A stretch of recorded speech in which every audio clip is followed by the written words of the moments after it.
أعوذ بالله من الشيطان الرجيم بسم الله الرحمن الرحيم رب اشرح لي صدري ويسر لي أمري واحلل عقدة من لساني يفقهوا قولي واجعلني وزيرا من أهلي هارون أخي اشدد به أزري وأشركه في أمري كي نسبحك كثيرا ونذكرك كثيرا إنك كنت بنا بصيرا ولا حول ولا قوة إلا بالله العلي العظيم ربنا آتنا في الدنيا حسنة وفي الآخرة حسنة وقنا عذاب النار وصل اللهم على محمد وعلى آله وأصحابه أجمعين والحمد لله رب العالمين. Assalamu alaikum everyone. Inshallah, we are going to continue with the rays book, the second ray, the third station, inshallah. So we were discussing about divine unity in this section where he was giving the first sign of proof about everything that you look at shows the signs, has a stamp that it is coming from somewhere else, not of the nature of this universe, something not within the universe, but something that is bringing it into existence. Whatever you look at, if you look at the wind, you look at the eggs, you look at the chicken, you look at the clouds, you look at the trees, you look at the flowers, you look at fire, whatever you are cooking with, and you look at yourself, everything shows signs of divine unity, meaning that I didn't make myself, I didn't make my eyes, I didn't make my hair, I didn't make my skin, I didn't give myself the ability to reason, ability to see, ability to hear. I didn't give myself the heart to have feelings, the emotions that I get. Everything is given to me. It all shows that they're all signs that somebody has preferred to give them to me. So that is what divine unity, divine meaning, not of the nature of this universe, but the one who owns the whole universe, the absolute source of existence. So there was a conclusion that the author kind of hinted in the first sign, which was that he is one, which is whatever you look at from divine unity, you come to the conclusion, oh, it is coming from him. He is the one, the source. Qul hu Allahu ahad. Ahad, he is the one, the absolute source of existence. And in the second one, we went into he has no partners. That is, when you look at the things, you can see that there's layers and layers of meanings that can be seen on the thing. If you look at a flower, you can pretty much write a beautiful poem on that flower. You can talk about the different aspects of that flower. And you can lose yourself and just think about, look at the art in there, look at the beauty in there, look at the smell in there, look at the arrangement of the petals, of the little filaments inside it, the pollen that is placed intricately into each of those filaments. So beautiful things can be described. It may remind you, oh, it makes me smile, like look, when I look at the colors, that just talks to me, shines on me. So there's layers of meanings, and we enjoy them, we like them. And the author was saying this is spread across the whole universe, and we can see that, oh, it is spread all over the place. No matter where you go, you see qualities being manifested, the arrangement of things, the order of things, the harmony, the balance. everything is arranged in a particular way, everything is exhibited for us conscious human beings to read and examine. So everything becomes like a decoration for us to ponder over and see all the different signs of who is the artist behind all the qualities I observe, who is the organizer, who is the arranger. So now the question was coming, and we kind of touched upon this question, the first part of the question. And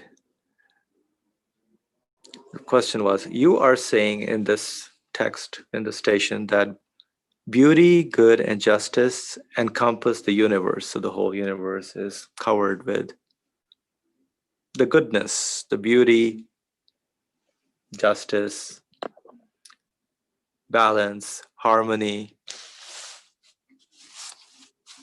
cleanliness. Everything is wonderfully arranged. So, what do you say to all the ugliness,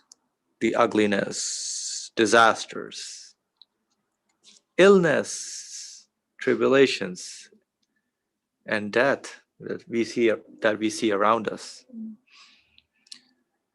So, last time Brother Ali kind of mentioned that this question and answer, we will study it from an aspect of divine unity, inshallah. So we'll have to work all together in this, inshallah, how to see divine unity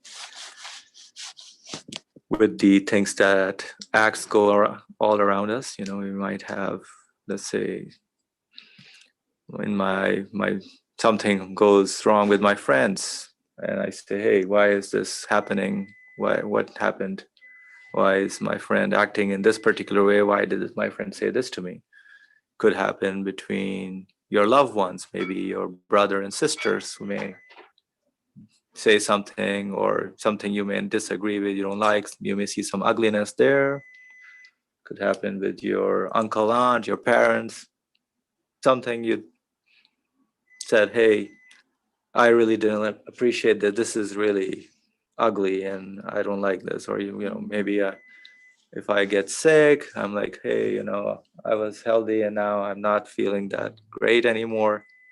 Why is this happening to me? So there's some other, somebody faces maybe a disaster, as they call it, that maybe there was some earthquake or something and they lost, maybe the earth shook a little bit and maybe their roof kind of fell apart. Or maybe there was some hurricane or something that, you know, maybe the farmer complained, hey, there was too much rain and wind and too much snow, and my crops didn't, you know, I lost a lot of my source of income based on, because I couldn't produce all those things. So this is how I'm seeing that, you know, with it, although everything seems beautiful and good, everything seems perfectly arranged, but then there are also these things that happen. You know, they're experiential. We go through them. We in our lives, you know, maybe somebody told me in school, hey, or in my work, hey, blah blah blah blah, and I'm like, what? No. Why did you say this to me? So things like that happen, and I'm wondering if Mariam, if you're available, would you like to read the answer? Okay. Okay, slowly, inshallah, and we'll work with you and we'll go over it a little bit. So I'm listening to you now. Okay. The answer. A single instance of ugliness which results in or shows up numerous instances of beauty is indirectly an instance of beauty. Wait, no. Yes. While the non-existence of an ugliness or its being invisible, which then conceals numerous instances of beauty and does not permit them to be seen, is not a single, but a manifold ugliness. For example, If an ugliness, which is a unit of measurement, is non-existent, the beauty would be of only one sort, and its numerous degrees would remain concealed. For it is for it is through the intervention of ugliness that the degrees of beauty unfold, just as the degrees of heat become apparent through the existence of cold, and the degrees of light are known through darkness. So universal instances of good, universal benefits, universal bounties, and universal instances of beauty become apparent through their being minor instances of evil, harm, calamities, and ugliness. This means that the creation of ugliness is not ugly, it is beautiful, because the majority of its results are beautiful. Yes, a lazy man who suffers loss due to the rain cannot deny the good results it produces in the name of mercy. He cannot transform the mercy into harm. Thank you, Mariam, for reading this for us. Beautiful. And let's go over it. This is the first paragraph of the answer. We'll read the next paragraph once we kind of understand this, how the author is answering this. And of course, at any time, you are free to raise your hand or put comments, and you can also provide your inputs as well to me. I will appreciate that. So maybe let's go through the first sentence. I know this is not an easy worded text, Miriam, but if you do have something, you can always raise your hand and you can tell me. But the first sentence says, a single instance of ugliness which results in or shows up numerous instances of beauty is indirectly an instance of beauty. So this is a principle that the author is making a statement here that a single instance of ugliness results and shows. So there's a by seeing going through the small ugliness, it shows multiple instances of beauty, and thus it is not directly, because there is a perception that comes here, but indirectly an instance of beauty. So for example, I mean, where I am here in the East Coast, it is winter time. So a lot of the trees, everything are pretty much empty. The leaves have fallen and the ground seems a little different. It's no longer that grassy anymore here. But and if you go to a wooded kind of area where there like a park kind of place, you see that it seems more open. Whereas before, like during the springtime, everything is pretty much covered and you can't see through the trees. And now you can see everything is becoming open and dry. And it looks a little, sad kind of environment, but crisp, cold, and dry. But we don't know what's going on with this winter. We may not know. Although it's on the appearance, it seems kind of ugly. It seems kind of dry. Seems like, oh, there's no life anymore. But there's something going on, which the author and everybody as a human being, we can see that there's something that is what this whole, the way it is, this forest in the winter season, the way it's made, is somebody has made it. First, we can settle on that somebody has made this the way it is. It cannot happen by itself. The temperature, the weather cannot happen by itself, but somebody has been arranging it, making that temperature drop as a conscious being. Though trees, the leaves that is lost cannot happen by itself. The tree has no say. If the tree wanted, it would say, hey, yeah, I want to keep all my leaves, all the time. I need something like that. If the tree had its say. But the tree is also subject to an order and will that it says, no, I don't know, but somebody has caused all these leaves to fall, and I am kind of dry and pretty much empty out of leaves. So there's activity going on. And what we may not know is there's activity that's going on in this winter time within the grounds that is laying the foundation for formation for the spring that is about to come. So that winter time, that leaves that die and then they get mixed with the soil and all the things that are just seems ugly, actually is preparing the ground for the spring.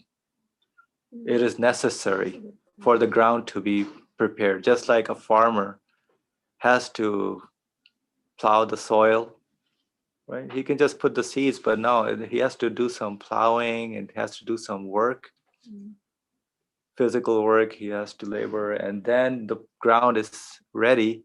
Then he can throw in the seeds.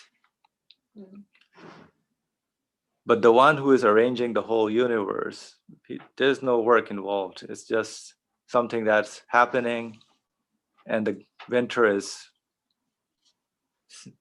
prepared and comes. And then if you look at the seasons, the spring that follows it, everything kind of gets prepared and is rejuvenating, coming into, just all the leaves coming or growing. So that ugliness actually shows a lot of beautiful signs once you go through them.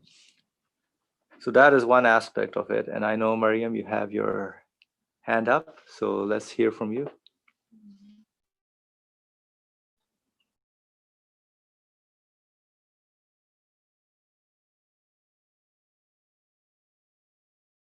Mariam, I saw your hand up. Do you want to speak? Okay. So I kind of took away is that like the ugliness of beauty is kind of like a cereal, like Cheerios. When it's burnt, it pops out. It like stands out of the whole pack. So it's kind of like its own pride, and it's like the difference. So it's kind of, and also it can relate to like a school populated with a lot of different people. It's their own pride to be different.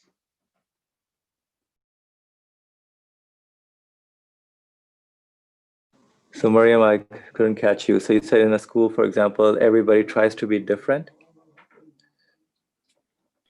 So I like said, different people in the school have their own pride because of who they are. Like they're different, of course. Okay, so you're saying everybody has their pride because everybody has their own differences that they live with. You want to say something? Yeah, definitely. I think different personalities, characteristics, background is what makes every individual unique and beautiful in their own way. So definitely we can see beauty in that as well. It does not necessarily has to be like in a static form, typical requirements that some people may put a checklist towards beauty, but how do you define beauty really? Can you actually measure it? Can you actually put it in a lab or study it? Can you put it under a microscope? Yeah. Can you hand it to me? Can you give it to me in my hands? Beauty, or can you hold it yourself? Beauty, that this is beauty, or this is the art. Can you hold that in your hand? Or this is the justice. Can you hold that as well? Can you hold the taste of food? Hey, this is the taste. Something that is delicious. You say, can you hold that deliciousness into your? Is it something physical or something? So these are qualities, right? And it's also interesting how we may think that beauty is coming from an object. So let's say if we go to a park, we may see different types of, let's say, ducks. Like, oh, wow, they're so beautiful. I can say, oh, no. Perhaps I think that's personal preference choice, but how do I explain again, like you were saying, in terms of beauty that is manifested? Like, how do I define it? How do I explain the existence of this feeling or experience of beauty? And I see, Brother Ali, your mic is on. You want to talk? Please go ahead, Brother Ali.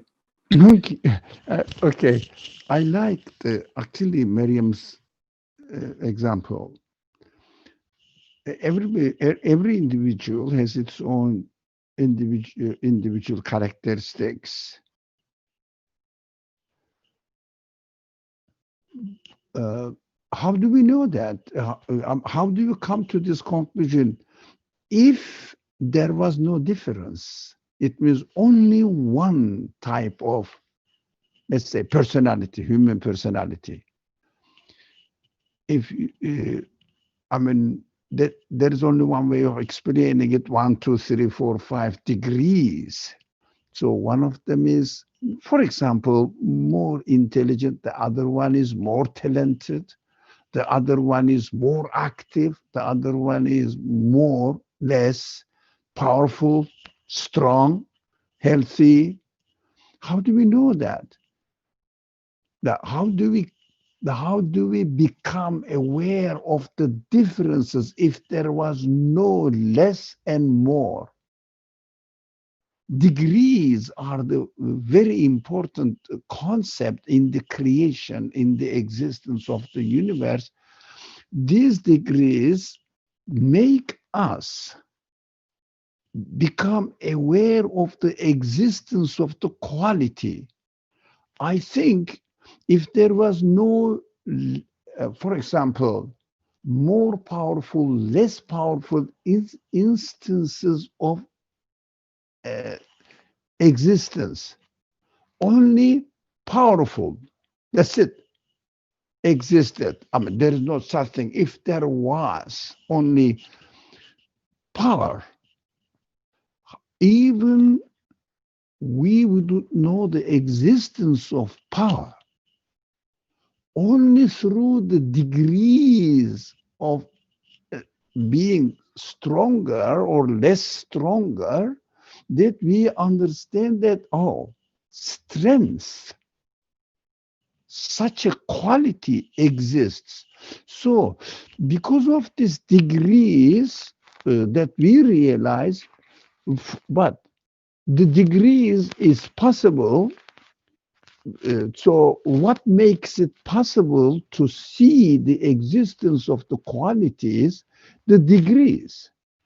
But what makes possible to realize the degree?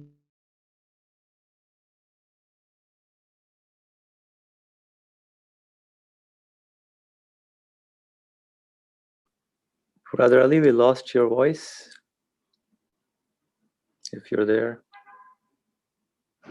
maybe the internet connection is weak.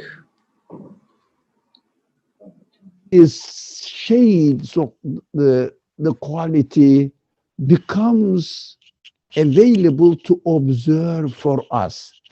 This is a little bit beautiful. This is this is really really beautiful. The other one is really beautiful. The other one, oh, that is my ideal beautiful, ideally beautiful.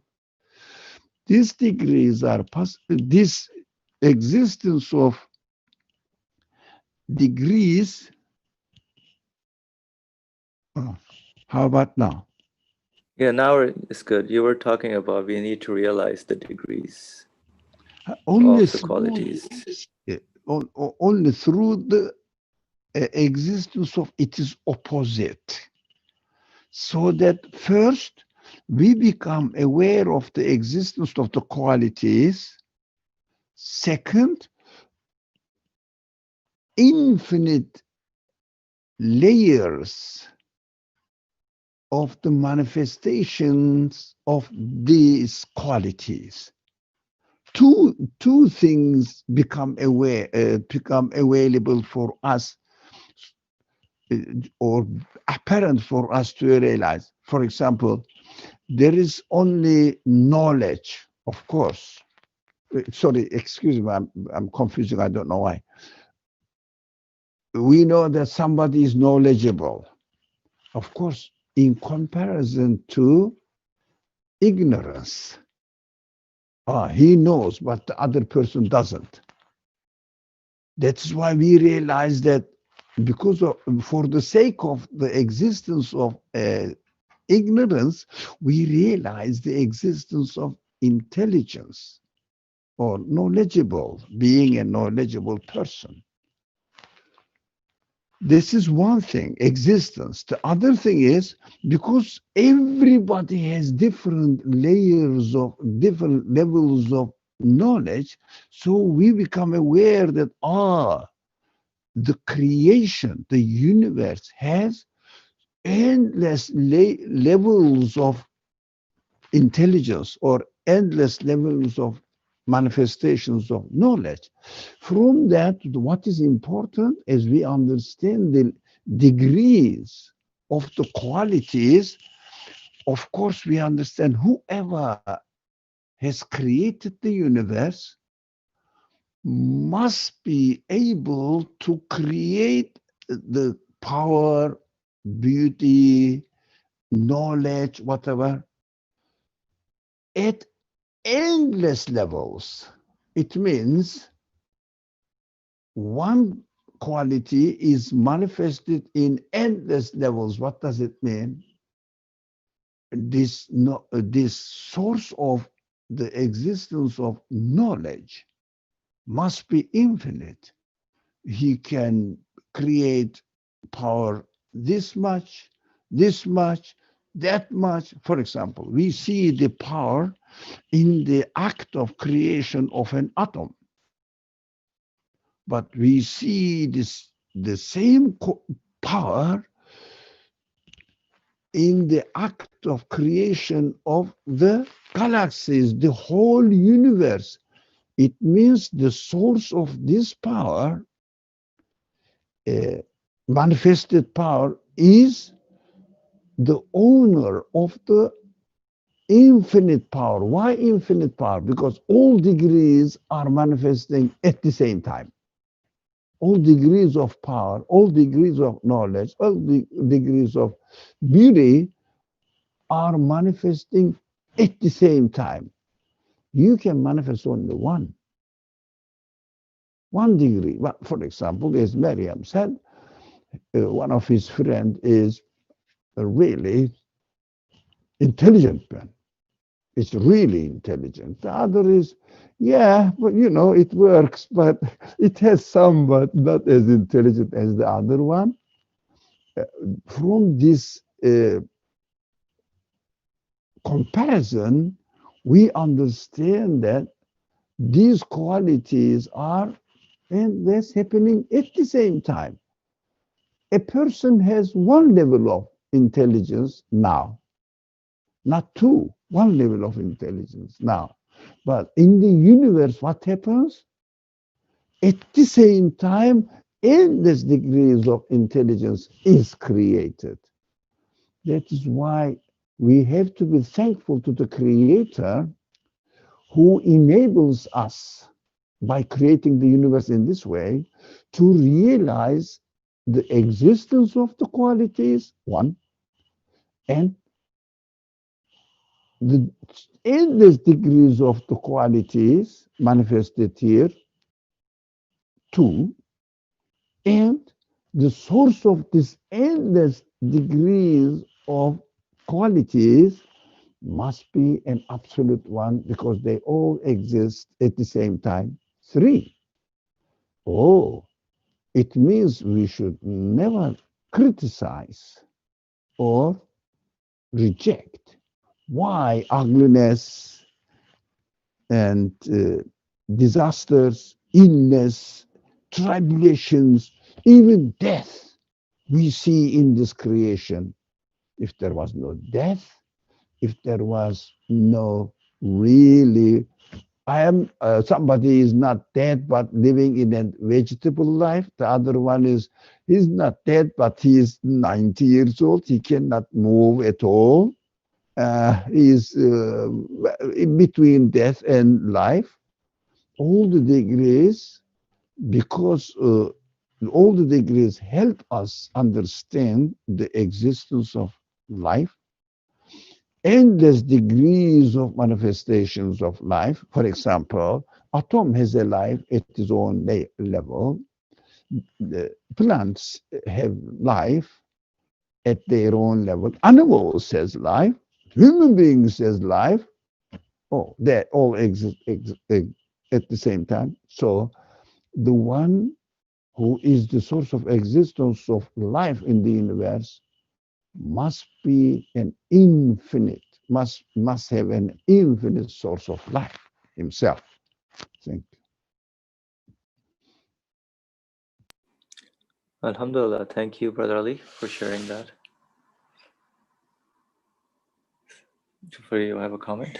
Yeah, very good point in terms of first recognizing the quality. I think that's what we can do as an observation and experience and within ourselves. And at the same time, one layer up is also to recognizing the degrees to which I'm able to recognize these qualities. So at one moment, I may be experiencing a quality at one level, but keeping in mind that this quality points to an infinite source, and at the same time, there are higher degrees of these qualities manifested. So let's say I'm interacting with my duck, just one duck. Just kind of some feelings imported. I admire its beauty and its creator for making it beautiful, everything in terms of design, companionship, and every experience that I have with the duck. And but knowing that at the same time there's so many higher degrees of manifestation of, let's say, friendship that I experience, or the beauty itself, love. So and then recognizing that all the qualities that I'm experiencing right now, it's pointing to an infinite source. So pretty much going from recognizing the quality that I experience to expanding it out to the whole cosmos, that this quality of maybe mercy, friendship, love, compassion, or beauty is manifested at more higher degrees throughout the universe, and it's pointing to the same source. So I think concluding is pointing to that one same source. Yeah, beautiful. So a simple example, like, hot and cold water. If you wouldn't feel the hot water, you wouldn't know there's cold water.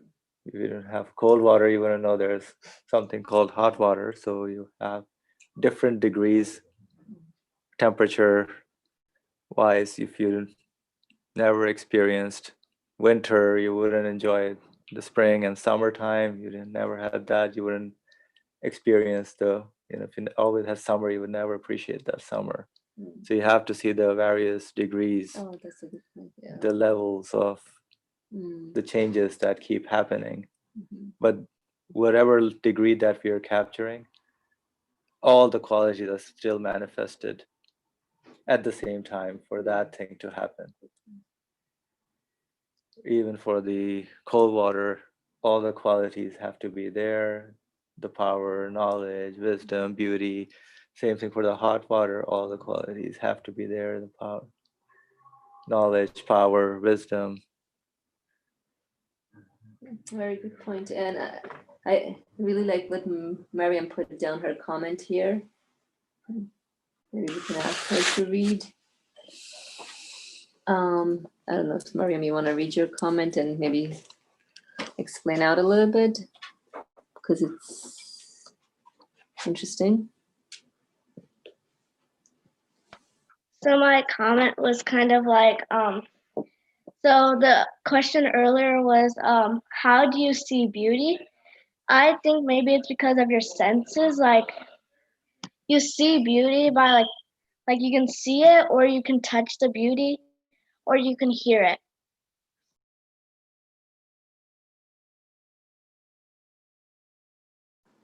Yeah, absolutely. You're right. So one has to utilize themselves. One has to utilize all their sensual sides, the sense of feeling, sense of hearing, smelling, sense of touch. I mean, just to name a few, but we are so rich in terms of all the tools that are given to us. So yeah, that was a very good comment. Thank you. Yeah, and also I was thinking of the different class levels that one goes through at the different grade 1, grade 2, grade 3. All that, those are what the degrees are. So education is happening, the same education, but at different degrees, you get to learn different things. So all of that is necessary. That's right. So degrees again, I'm thinking of how the degrees makes us realize about the quality. So a less powerful person and then a more powerful person, you get to know about, the power at one level versus another level, a different level. So all those, like a spectrum, if you have a dimmer switch for the lighting, you can see that, if you bring it to the lowest level, there is no light. So lack of light, when we say it's darkness, there is no light actually, but there's light there. You start increasing the dimmer switch a little bit, and the light intensity increases. I'm just looking at the degrees. My mind is spinning on those. That's good. I'm glad you brought it up because now I'm thinking about chicken and eggs. So if I have 2 chickens that are laying 1 egg and you have... I thought you had the duck. All right. Wanted to make it more experiential. So you have chickens that are laying maybe 7 eggs. So again, we can see it also, the degrees of the ability to be employed to give out eggs, right? 1 versus 5. So it's also a manifestation of this quality. So different sizes, layers of eggs come different colors. Let's go more deep. So different. Okay. Yours are extra large. Mine are medium. All right. So should we go to the next sentence? Of course, if anybody else wants to add anything, please feel free. So the next sentence, while the non-existence of an ugliness, if there's no degree kind of that one particular degree is not there, or is being invisible. If I cannot read it, I cannot see it, then how would I know about that particular quality, which then conceals, it will hide then numerous instances of beauty and does not permit them to be seen. Interesting. So ugliness, so to speak, has to be there for me to see the beauty in things and does not permit them to be seen. It's not a single but a manifold ugliness. So if there was no such thing, then that would be the true ugliness. If I was not able to read that quality, it's not able to see the degree, the different degrees and realize, the mercy of something, the beauty of something, the power of something, the knowledge of something. It's an interesting sentence. Yeah, and also before jumping into the example, let's dissect this further. Exactly. So yeah, I mean, the way you started off, the first part makes sense, that if there was nothing in terms of no degree of beauty to be observed or experienced, then so that would conceal the other degrees of beauty and does not permit them to be seen. It's not a single but a manifold ugliness. And the latter part, maybe. Yeah. Nothingness is ugliness. If I don't experience something, that's ugliness, pretty much. So if you're not able to see the quality, that would be really ugly. Like multiple different qualities. If something conceals the individual to not see some multiple things, that is pure ugly. If I hide from you many different benefits, you'll be like, hey, why are you hiding all this? Mm-hmm. So it has to be seen. Mm. It has to be. So all the degrees are necessary. Mm. So different, like lack of light is necessary to appreciate the full light, Mm-hmm. right? So darkness is necessary for Of light course. to appreciate the light. Mm-hmm. Oh yeah, there we go. That's it. Yeah. So if there was no darkness, Mm. then you would never, you wouldn't see the beauty in the light as well. So if there's no ugliness, then you wouldn't appreciate beauty. Is that what you're saying? I mean, is that what insinuated here? Yeah, but we can have to. Anybody else would like to add anything to this sentence? But because the author gives an example of this. Mm. All the example needs to be broken down also. For example, if an ugliness, which is a unit of measurement, is non-existent. If an ugliness, which is a unit of measurement, so it's a degree, it's a unit of measurement, is a degree of, let's say, of beauty, less beautiful, Okay. right? Is that good? Mm. Is a unit of measurement is non-existent. So if it's not there, that one degree of okay. something, the beauty would be of only one sort. So if there was no darkness, it would always be light. I see. It will always be of one type. Something. So I'm working with you all. Yeah, I yeah, mean, I'm- you guys can help me and correct me. I'm thinking also. of a number line right now, right? Yeah. So you have positive numbers on the right, and then the negative on the left, and the zero. So these are degrees each. So I would put like all the negative qualities in the negative side. So like ugliness, I would put it like maybe negative 25, let's say, and then so that's a unit of measurement. Right. But you need all that to make this line that you drew, but nobody can see right now. Oh, yeah. So all those degrees, let's take maybe a spectrum Oh my or God. something, right? What did I do? Okay. So there's like, or like how they do a base and acid in chemistry, based on the pH level of something. Yeah. There's a chart that goes from whatever 0 to 14 or something, more basic or more acidic. Okay. Yeah. So keeping that in mind. Yeah. So basically, all those degrees are necessary. For example, ugliness, which is a unit of measurement, is non-existent. The beauty would be of only one sort, and its numerous degrees would remain concealed. Are you looking for something? I'm trying to draw something, but something. Oh, okay. Doing some artwork. Okay, perfect. No worries. Yeah, anybody else would like to add anything? So okay. So basically your question is why would be only for one sort, and why would the other degrees be concealed? Is that? No, I think we're identifying it as a unit of measurement. So any qualities, we're identifying it as a unit of measurement. But then the author is mentioning non-existent. So to me, non-existent is like nothing. If it's not, it doesn't exist. Yeah, if it's not there, if that degree is not there.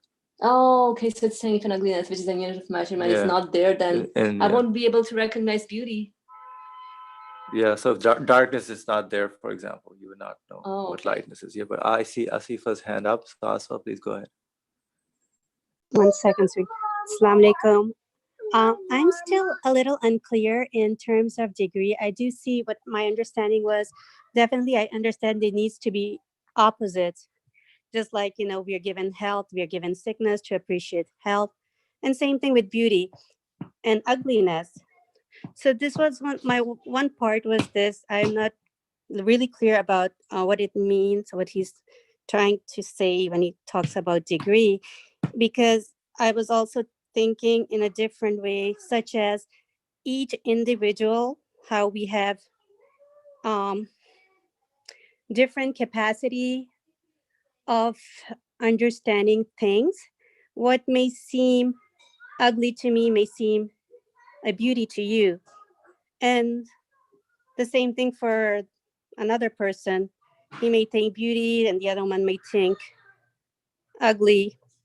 Um, so with the degree, I was not too clear. I know Brother Ali had explained the degree 1, 2, 3, 4, but I cannot put that into what we are reading here. If you can clarify that, I would appreciate it, or anyone else. Thank you.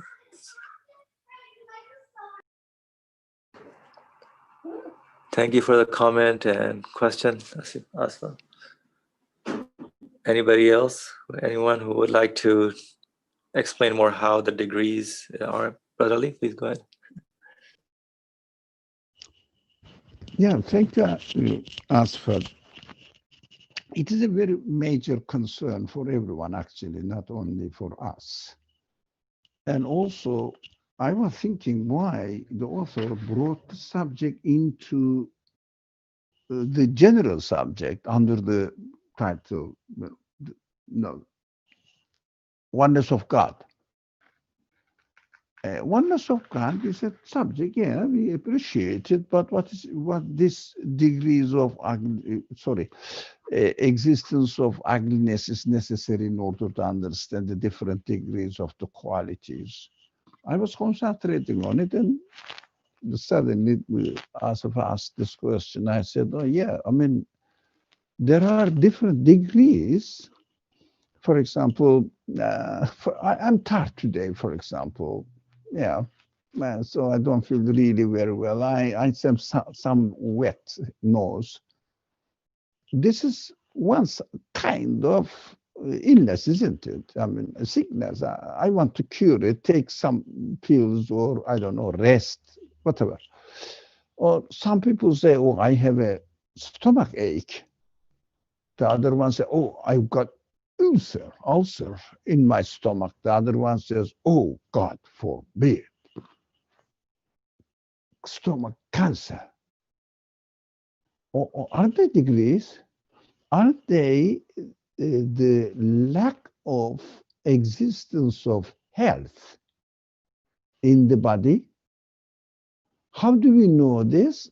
Because of the interference of illness.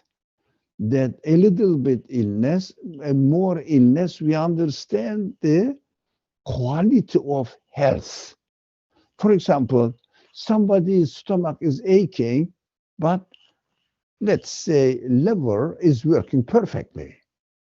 We understand healthy liver and ill stomach. We understand the difference a little bit, more, etc.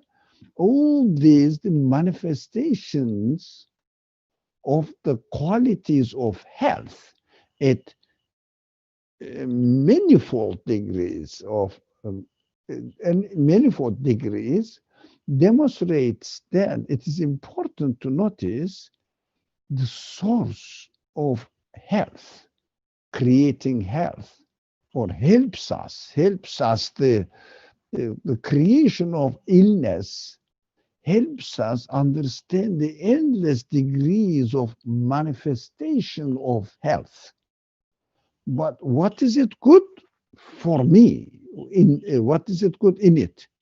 Because through the existence of endless degrees of health at the same time demonstrates that the source of existence of health is or must be limitless, because all degrees are manifesting at the same time. But in the creation, we see at one point, let's say now, for each being, there is one level of health is manifested. But the source of existence of health is giving health to many degrees of manifestation of health at the same time. This is the relation to oneness of the Creator. There is one Creator who is the source of existence of health, and his quality of giving health is or must be infinite. That is understanding of unity. Unity means absoluteness of the create of the source of existence of the universe. Absoluteness. Ahad. You cannot really put a limit to it. That is why the subject came here to this discussion of necessity of existence of ugliness, or they are going to not something not good. So if there was no injustice, we would no one know what justice is. And also we would no one know the creator of the sense of justice is the absolutely just one. That is Tawheed. That is the subject of the section we are reading. Thank you. Alhamdulillah. Thank you, Brother Ali. Okay, so it's interesting how you connected it to the divine unity. So all the qualities that we see in various degrees being manifested, the example you used was of health, for example, illness and health. So illness and health are given, basically health is given at different various degrees. And what that seems necessary and important so that I can understand that whoever is showing me all these different degrees tells me that he is the source of the infinite of that quality, of health. He is the infinite, the one who gives, who owns the infinite health. Does that make sense? Or basically, I get through the degrees, various degrees, and which includes the so-called ugliness and disasters. It's necessary for me to realize who the owner of goodness or beauty of health is.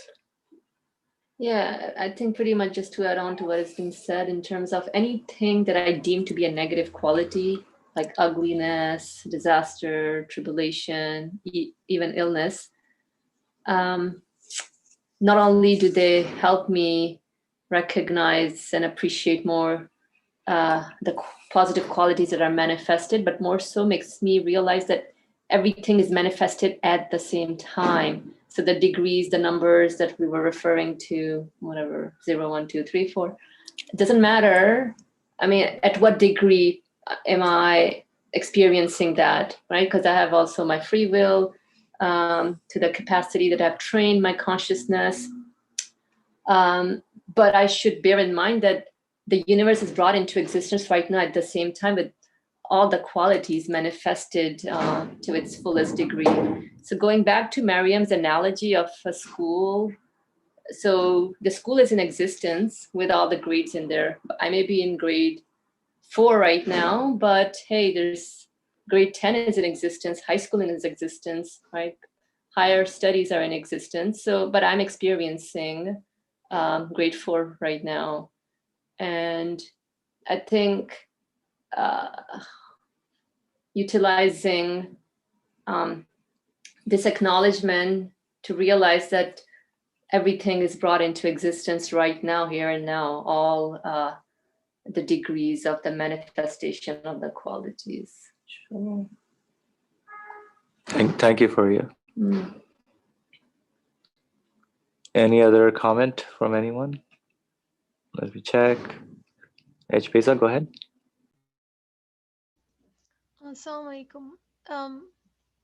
Just wanted to share some thoughts, and I apologize if they've been said or if I'm repeating something already because I missed a part of the class. But I find it.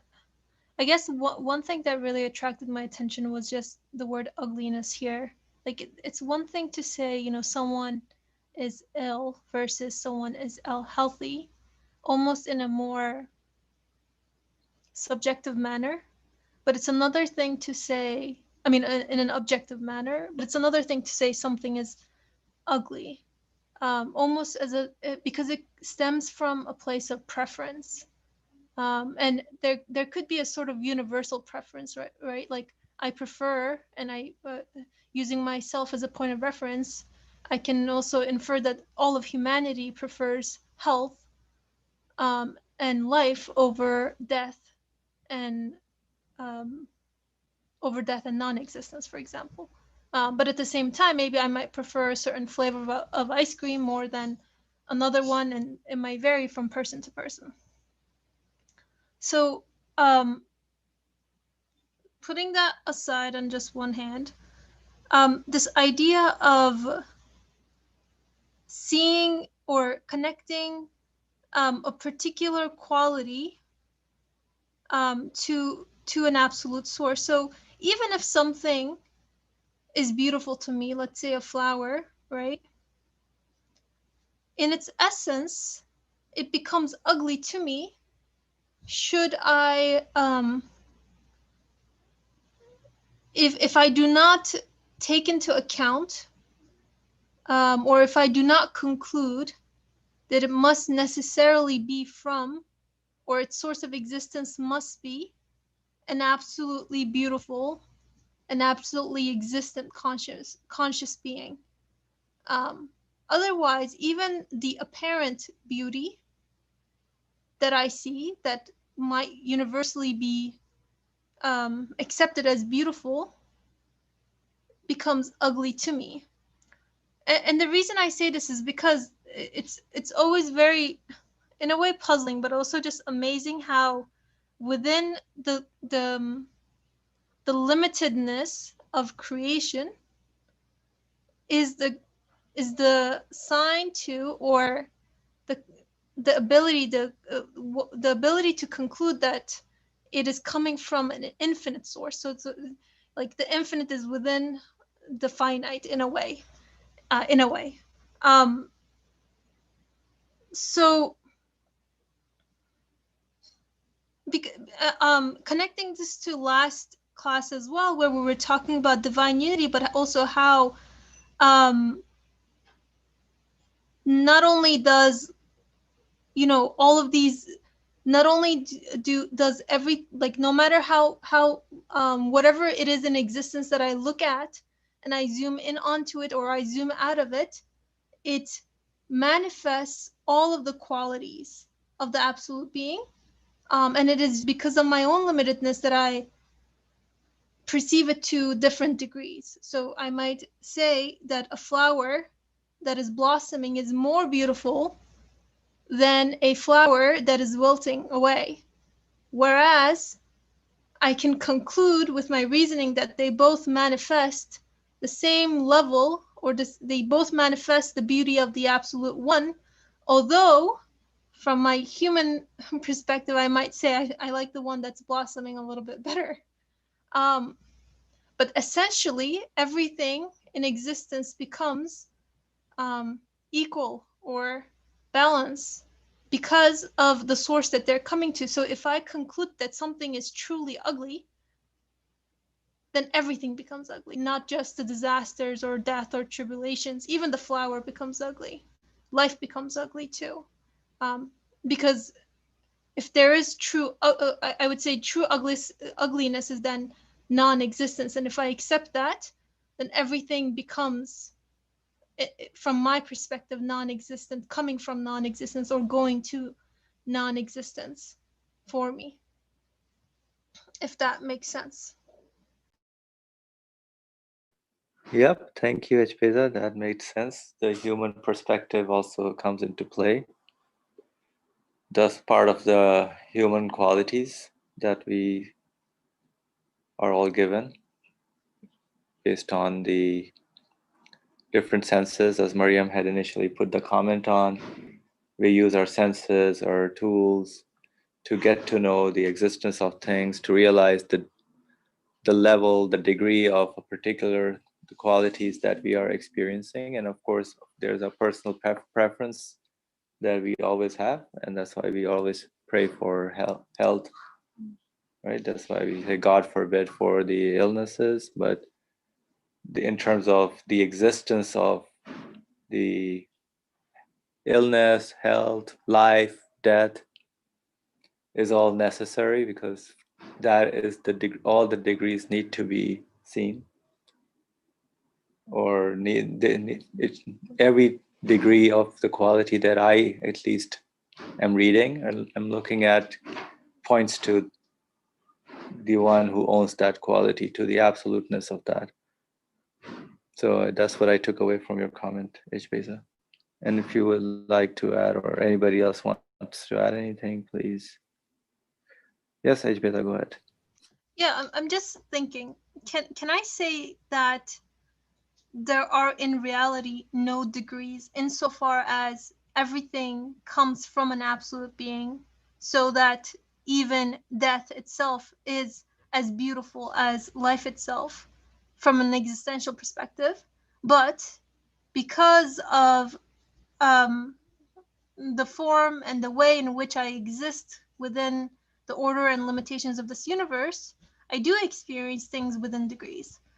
So, as far as the experiential aspect or the practical aspect is concerned, there are degrees, and that's how I understand.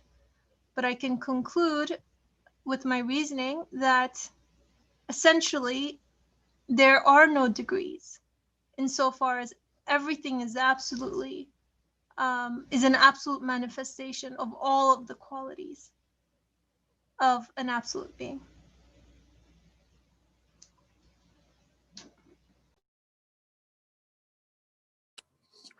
Yep, your conclusion makes sense.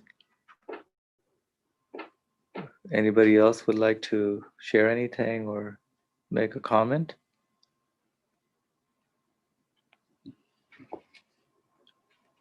Sohail, go ahead. Yeah, to just go off of Khadija Reza's last comment, it's interesting, you know, as Norsi points out, a unit of measurement, um, ugliness, is non-existent. So, um, you know, like your initial impression of the world is that there are sort of degrees, so to speak, or you can make comparisons.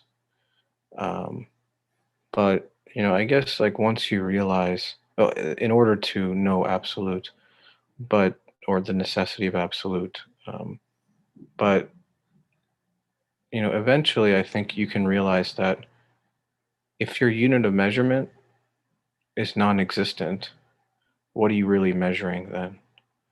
Or are you just sort of looking at different and unique manifestations of his absolute qualities, his names? And so it's sort of, to me, like a different perspective of the world, rather than simply just trying to compare this, that, and the other. It's an imaginary tool, in a sense, a non-existent line that has no fundamental reality out there, but it just sort of speaks to my human expectation, but it doesn't negate the fact that everything is unique. So I guess what I'm trying to say is that you begin to stop necessarily comparing. Let's say somebody's more intelligent than another person for the sake of comparison, but appreciating the fact that maybe somebody has a manifestation of intelligence in this way, and somebody has a manifestation, or let's say knowledge in one way, and somebody has a manifestation of knowledge in another way, but they all point back to the same absolutely knowledgeable one. So you know that's kind of what I understood from her comment. And just I guess you can also, in a sense, potentially get out of this sort of conundrum of comparing one or the other, because at some level I think you can become, not necessarily, but it can become this idea maybe something's better than the other. more this or that, and then people fall into that sort of trap, or he's more knowledgeable, or he's been given more, let's say, provision than somebody else. But it's simply just, all this is simply just, as Nursi points, a non-existent unit of measurement to really know who the source is. So rather than looking at the world horizontally, you look vertically.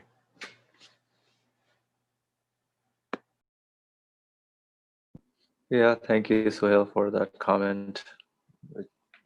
The comparison is like the trap of this civilization, making comparisons to the knowledge, but nobody questions what that knowledge is, what is the source of, in terms of the quality, where's that knowledge coming from? It's always taken for granted. Beauty is taken for granted, and it's just been comparisons of different beauty levels.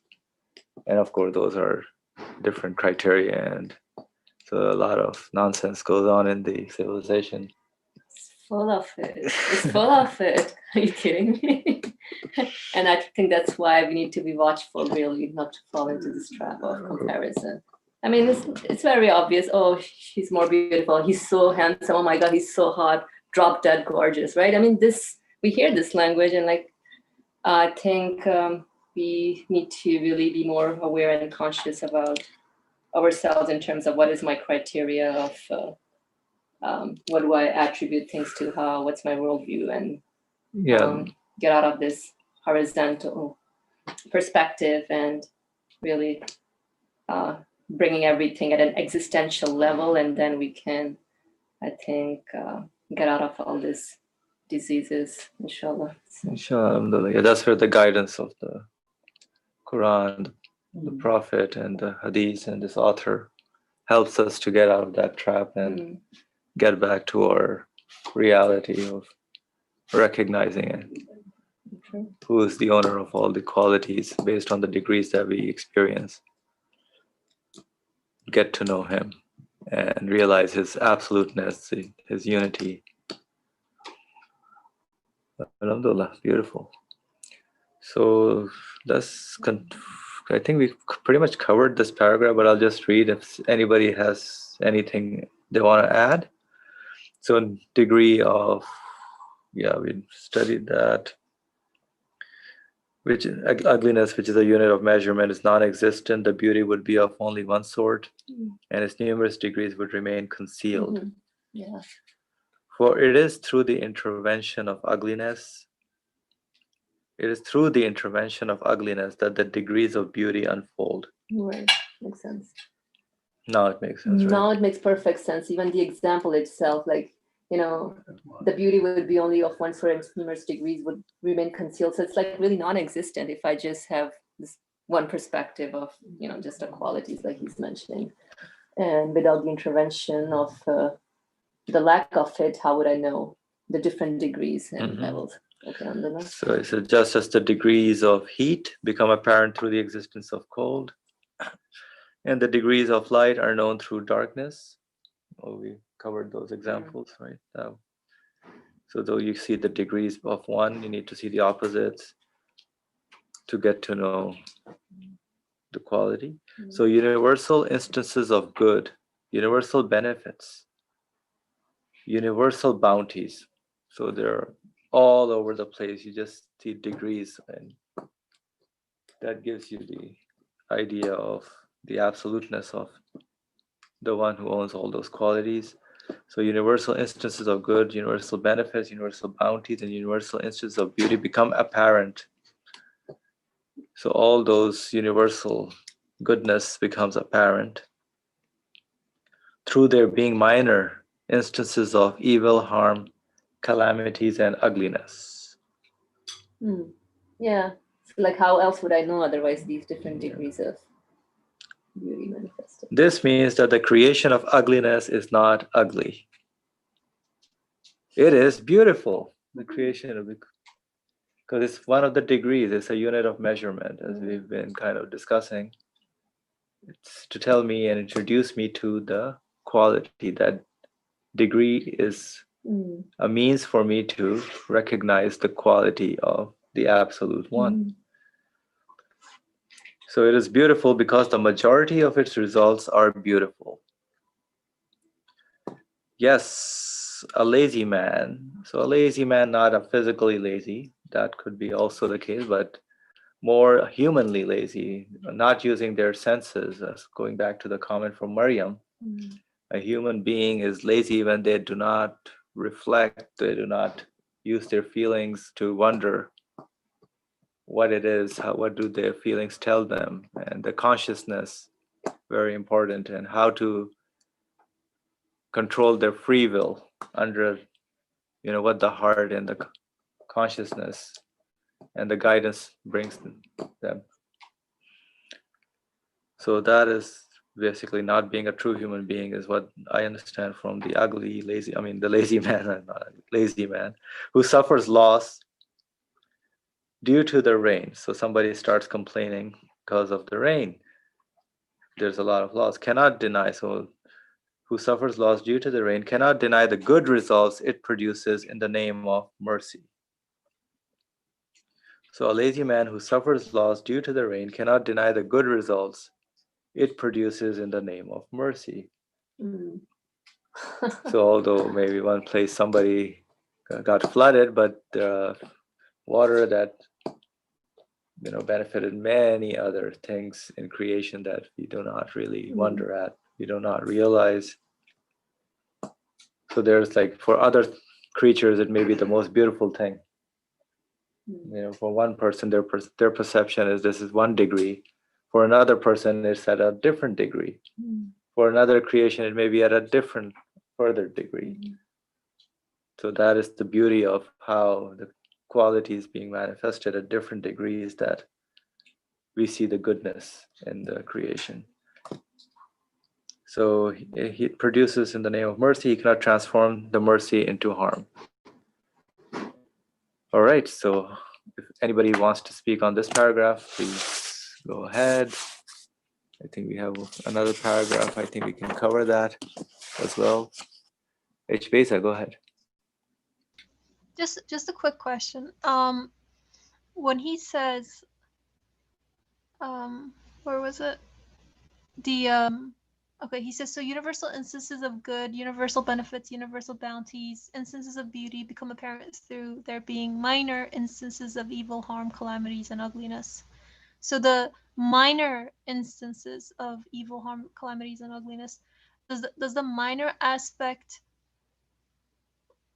of it look to just like the physical or the things themselves? Is that why there's even a minor aspect to it? So like if I'm sick, for example, I don't prefer the state of being sick. So is that the minor instance of the apparent evil or harm or ugliness or calamity of illness that looks to me? Is that why he's even mentioning the word there? Or yeah. Does that question make sense? Yeah, makes sense. Anybody would like? I'm wondering if anybody in our friends want to handle it. Yeah, so Hill, go ahead. What I understand from that is that the minor instance being that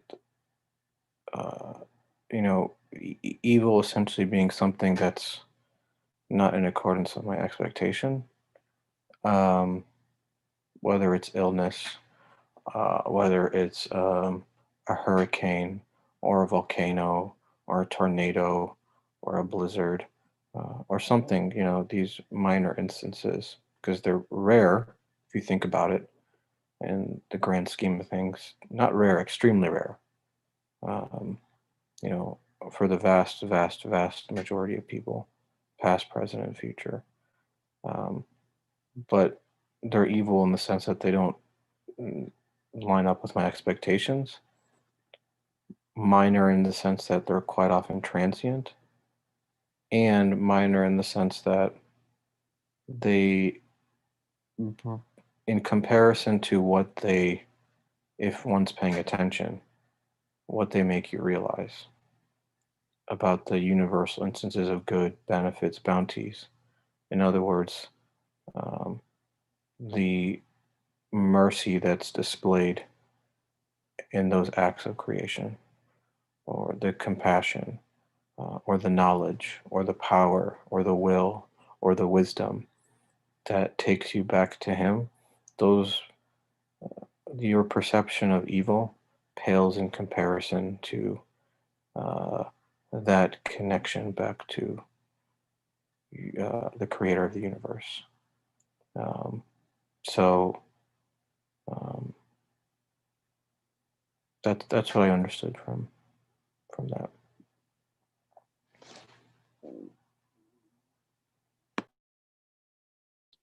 Thank you for the question and answer comments. So we have to wonder and think about those minor events as well. That's one of the degrees, unit of measurement that we experience, and use that to get to know who the owner of the universe is.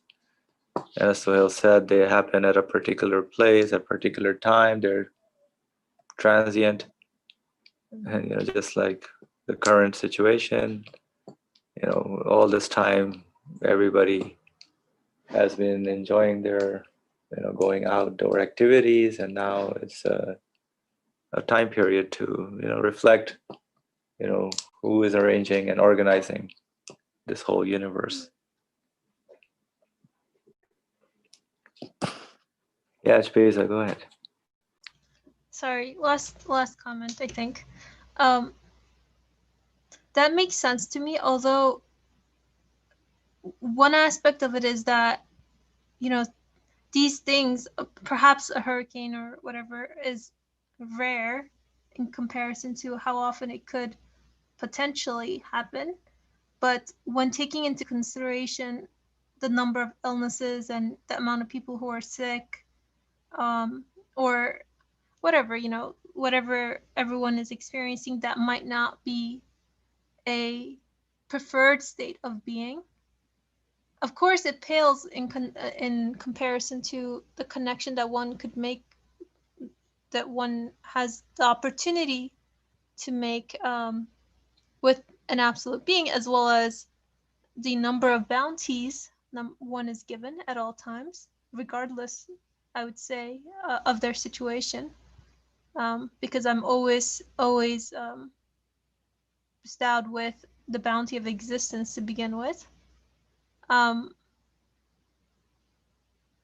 But I guess, I guess certain sort of, it makes me wonder, are there then major instances of evil or harm, like things like injustices between people, or an injustice that might be done to someone, or something else that's directly or more apparently evil, as far as my perception of it is concerned. Because again, in comparison to what, even, if let's say someone steals something from someone, or just let's say someone steals something from someone for no apparent reason or justifiable reason. Clearly, if it's universally accepted that that's a bad act or an evil act,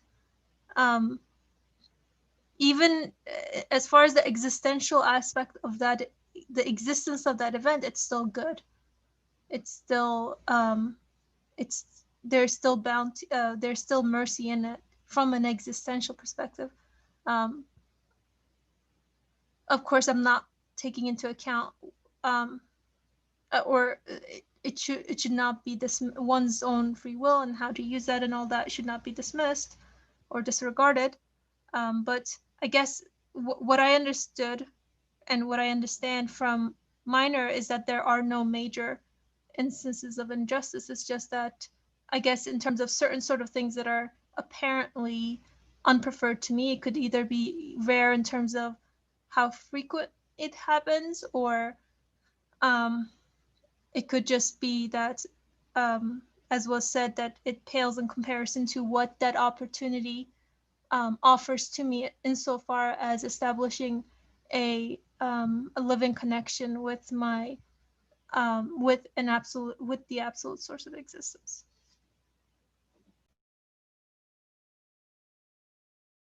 Yeah, thank you, Ajbeza. I think you pretty much answered your question and in your comment as well. So they're all basically degrees.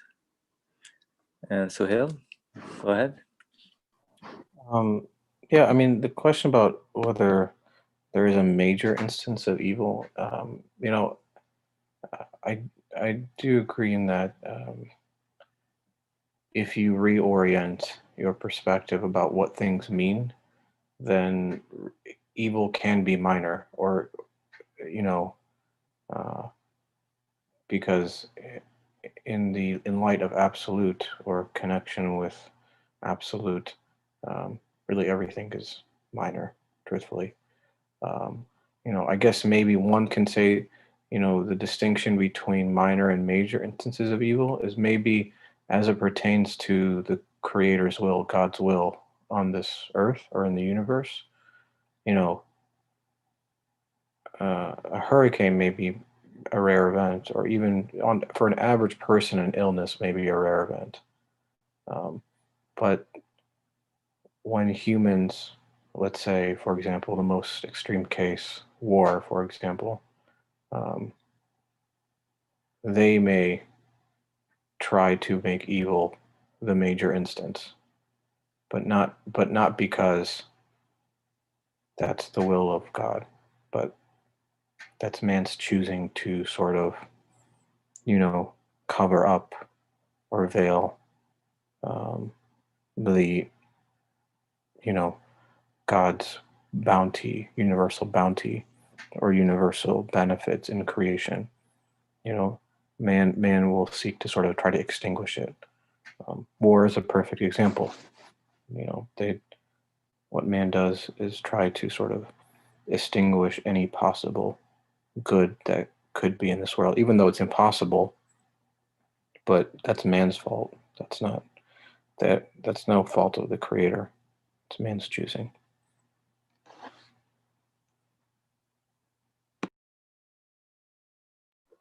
Yep, that makes sense. Thank you, Suhail, for sharing those thoughts. Anything compared to the absolute is pretty much pale. It's minor. That makes sense. So I think we have a few minutes left. So is anybody else would like to comment or anything? So Mariam, if you're available, would you like to read the next paragraph? Yes, I will. Perfect. As for transience and death, it is demonstrated with extremely powerful and decisive proofs in the 24th letter that they are not contrary to general mercy, all embracing beauty and comprehensive good. In fact, they are necessitated by them. The creation of Satan, even since he is the cause of striving and competition, the springs of man's spiritual progress is also good, as is the creation of a species. Their creation is beautiful in that respect. Also, for unbelievers to suffer torments in hell even is good, since through their unbelief they have transgressed the rights of all beings and insulted their honor. These 2 points have been explained in detail in other treaties, treatises, treatises. So here we are curtailing the discussion with this brief indication. Wonderful. Thank you, Mariam. So in this paragraph, it's a continuation of the degrees that we were discussing about the ugliness or disasters. They are part of is a unit of measurement of degrees, and they are necessary to see how everything is coming from the absolute source. And here it's interesting. He's saying death is beautiful, contrary to like the transience and death. Transience is something very good. Death is very good. Satan is good too, huh? And the creation of Satan is very good. Is a good, since he is the cause of striving and competition. Interesting. Maybe we can discuss a little more on this. The springs of man's spiritual progress. So Satan is necessary for me to correct myself, not to follow Satan, but to follow the right path, the prophetic path. Either I listen to Satan or I listen to the prophet. But its creation is good. But the creation is necessary because that's why I have the option. That's where my free will comes into play. Mm. And it's also good and the creation of the Satan species. Their creation is beautiful in that respect also. I think that's what he's talking about. Mm. As is the creation of his species. So they're satanic. Satan is good and the satanic species is also good. So in this civilization, I have to watch out for myself. There are a lot of his species all over the place. So I have to make use of my consciousness, and how I should align my free will to the right way. But these are the different levels that are necessary for me to make the distinction. Just like hot and cold, water is necessary. I need to see the satanic side and I need to see the right good side of the beneficial side, so that I do not want to fall into the wrong side, but I want to go into the right side. If I don't know that there's the distinction, how would I know how to choose the right way? Otherwise I would always be on the same way. I need to know which is the right way. Yeah, it's I'm sorry. I didn't Yeah, mean go to ahead. bother you. Go ahead. I mean, just interrupt you. It's like a multiple choice question. A question prompt is given, and obviously there are distractors. So for you to choose from, and then that's it. I know that can be this option. Definitely satanic. Definitely satanic. There we go. This is the correct option. Yeah, life is a multiple choice scenario. You're right. Right. All right. On Sundays, it's a game of Scrabble, and on Saturdays, life is a multiple choice question. All right, thank you. Okay, inshallah. I think, if there's any comment, we can take it right now. Or if next week, if anybody wants to talk more, we can also discuss that also on this, because we are at time right now. So inshallah, thank you for all your comments. Bismillah ar-Rahman ar-Rahim. Subhanaka la ilma lana illa ma 'allamtana innaka antal alimul hakim. Wa akhiru da'wahum alhamdulillah.